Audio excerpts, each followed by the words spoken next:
Hoy es Santa Catalina de Siena, una santa que vivió en el siglo XIV, una época difícil en la historia de la Iglesia, no tanto como la nuestra, que es la más difícil de la historia, pero bastante difícil, donde vivía, pues, los papas no vivían en Roma, sino vivían en Aviñón. El motivo por el cual vivían en Aviñón, pues, no era para evangelizar mejor, era para estar cerca del rey de Francia, por política internacional europea, es una época, si habéis estado en Aviñón, es un sitio bonito desde un punto de vista arquitectónico, pero yo cuando voy me entristece de pensar cómo era el papado en el siglo XIV, ¿no? Pues el papa muy preocupado de luchar contra el emperador, para eso necesitaba mucho dinero, para eso necesitaba, pues, centralizar muchas cosas en la Iglesia, cobrar muchos impuestos, ¿no? Bueno, no eran los mejores papas de la historia, desde luego, aquellos, ¿no?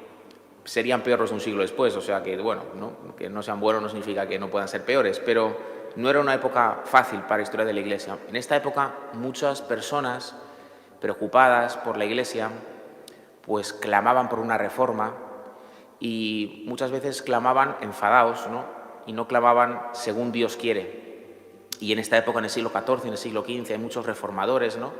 Pues que van a criticar mucho a la Iglesia y, no sé, tendrían razón en un porcentaje importante porque no eran los mejores papas y, por tanto, tampoco los mejores obispos y, por tanto, tampoco los mejores sacerdotes, ¿no? Y, por tanto, tampoco los mejores laicos. O sea, no es la mejor época, ¿no? Pero, bueno, todo esto culminaría, ¿no? Pues con la ruptura de la Iglesia en el cisma de Occidente y con la reforma de Lutero. ¿Y qué es lo que suscita el Señor en el corazón de Santa Catalina de Siena? Que es muy importante para entender qué es lo que quiere suscitar el Señor en el corazón de los cristianos cuando vemos las limitaciones y los pecados que hay en la Iglesia o en los hijos de la Iglesia, ¿no? ¿Qué es lo que hace el Señor con Santa Catalina de Siena? Pues primero, Santa Catalina de Siena, como todos los santos, empieza por una unión con el Señor, con Jesucristo. Sin eso no se entendería nada de Santa Catalina de Siena, y ella tiene una unión muy fuerte con el Señor, ¿no? Ella subraya en su espiritualidad mucho, ¿no?, la unión con la humanidad de Cristo, ¿no? Y ella, pues, está enamorada del Señor, ¿no? Por eso también, aunque nunca se hizo monja, ¿no?, pero consagra a Dios su virginidad, ¿no? Era terciaria dominica, no era, digamos, de la primera orden de los dominicos, sino terciario, que era un grupo mucho más amplio, que había laicos, que había gente casada. Y ella consagra allí su virginidad, ¿no?, porque está enamorada del Señor. Y sobre todo, pues hay de la vida del Señor, ¿qué es donde el Señor le lleva más a contemplar? Pues sobre todo la pasión. Santa Catalina se enamora del Señor en su pasión. El Señor que está en la pasión sufriendo por los pecados de los hombres y en particular por los pecados de la Iglesia. ¿Y qué es lo que está haciendo el Señor en la pasión? Que es cuando el Señor tiene delante de sus ojos nuestros pecados. O sea, Jesús en la pasión lo que tiene es delante de sus ojos los pecados de la Iglesia especialmente, porque el Señor muere por todos los hombres, ¿no? Pero especialmente, está amando especialmente a los que más ama, a los más cercanos que le están traicionando, a los apóstoles, ¿no? ¿Y qué es lo que tiene el Señor en la pasión? Pues Él está muriendo por los que ama, muriendo por los que le están traicionando, muriendo por los que le están negando, ¿no? Y Santa Catalina, viendo a Jesús, especialmente a Jesús en la pasión, entiende lo que tiene que hacer ella en la Iglesia. ¿Y cuál tiene que ser su actitud, la actitud de ella en la Iglesia? En medio de una época, pues, en la que la Iglesia no está siendo especialmente fiel y dócil a lo que quiere Dios de ella. ¿Y qué es lo que hace Santa Catalina de Siena? Amar a la Iglesia. Jesús en la cruz no tiene reproches contra sus discípulos, no tiene reproches contra los hombres, no tiene reproches contra nadie, ¿no? El Señor en la cruz se está entregando. Y Santa Catalina, en medio de la situación que le tocó vivir, ¿no?, estaba amando a la Iglesia. Santa Catalina al Papa, que no ha sido el peor Papa de la historia, pero que tampoco es santo, ¿no?, le llamaba mi dulce Cristo en la tierra. No nos saldría humanamente llamarle así a ese Papa que estaba en Aviñón, ¿no?, ahí metido en cuestiones mundanas y en intrigas contra el emperador y contra mi dulce Cristo en la tierra, ¿no? Santa Catalina de Siena no se deja llevar por una reacción natural ante el mal, que es la ira. La ira es una pasión que está puesta, ¿no?, para reaccionar contra el mal, para que no nos conformemos con el mal. Pero ella esta ira la tiene sobrenaturalizada y ella no se enfada con la Iglesia. Le duele la Iglesia, pero no se enfada con la Iglesia, ¿no? Sino que busca, ¿no?, ser instrumento del Señor para la conversión de la Iglesia, y le escribe al Papa, ¿no?, y le anima a volver a Roma, y le anima a dejar la corte de Aviñón, ¿no?, y así con tantos otros eclesiásticos, ¿no? Y esta es la mirada que ella tiene sobre la Iglesia. Y así tenemos que mirar nosotros a la Iglesia. Muchas veces el diablo, para separarnos de la Iglesia, que es lo que él quiere, ¿no?, nos pone los pecados de la Iglesia, de una persona o de otra, más influyente o menos, o de un amigo cristiano que tengo, ¿no? Y esto lo hace para separarnos de la Iglesia. Y el Señor nos defiende haciendo que nos enamoremos de Él, lo primero, porque sin eso no hay nada, ¿no?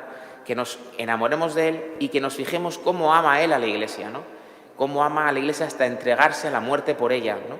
Y esto es lo que hacen los santos, ¿no? Y esto es lo que el Señor quiere que también nosotros hagamos cuando vemos las limitaciones de la Iglesia de la que nosotros somos parte, que nosotros no somos Santa Catalina de Siena, por desgracia, o sea, que somos parte del problema, ¿no? Pero el Señor quiere ponernos esto en el corazón, ¿no? No quiere que dejemos de amar a la Iglesia. ¿Por qué Santa Catalina de Siena ama a la Iglesia? ¿Cómo puede amar uno algo si lo que está viendo son sus defectos? Mira, es imposible amar a una persona si solo se ven sus defectos. Es imposible, no se puede. Por mucho que se lo pidas a Dios, no se puede, es imposible. El único modo de amar algo o alguien es porque ves algo digno de ser amado. Si no, no se puede. O sea, lo de amar a los enemigos no es por fuerza de voluntad, simplemente, venga, voy a amarle, aunque es un cabrito, pero yo lo voy a amar, ¿no? Es imposible. O vemos algo digno de ser amado o no se puede. Y Santa Catalina de Siena, para amar a la Iglesia, tenía una mirada sobrenatural. Más allá de los pecados externos de la Iglesia, su mirada va más allá y ve en la Iglesia a la esposa de Cristo. Y ve en la Iglesia que está llena del Espíritu Santo, que a través de la Iglesia se derrama la gracia a los hombres, que en la Iglesia es depositaria de la verdad de la revelación, que en la Iglesia está animada por el Espíritu Santo, que en la Iglesia el Espíritu Santo mueve la conversión a las personas, enseña la verdad, ¿no? Se entrega, hay mártires. Santa Catalina ve a la Iglesia con mirada sobrenatural y no deja que el diablo le enrede con los defectos externos, ¿no?, de los miembros de la Iglesia, ¿no? Ojalá que nosotros, enamorándonos del Señor, tengamos una mirada sobrenatural sobre su esposa, la Iglesia.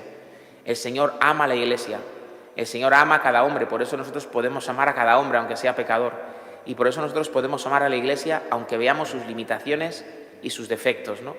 Y el Señor, cuando está inmerso, rodeado de pecados en la Iglesia y está sufriendo en la cruz, está orando por la Iglesia, ¿no?, y está suscitando conversión en la Iglesia. Ojalá que nosotros, ¿no?, igual que Santa Catalina de Siena, pues sepamos estar unidos a Cristo, no criticar, no airarnos contra la Iglesia, contra los pecados de la Iglesia, sino que la miremos como la mira Cristo, que sepamos entregarnos por la Iglesia como el Señor, como Santa Catalina de Siena, y que tengamos una mirada sobrenatural y agradecida por tantos bienes como el Señor nos da a través de la Iglesia, porque todos los bienes, todos nos los da el Señor a través de la Iglesia.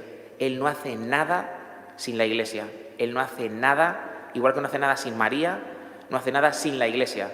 Cuando se convierte un pagano que está en el quinto pino y que igual se convierte por un rayo del cielo y no porque haya un predicador, es por la oración de alguien de la Iglesia. El Señor no hace nada sin su esposa, la Iglesia, y por eso tenemos que tener una mirada agradecida y amorosa, sobrenatural, sobre nuestra Madre, la Iglesia.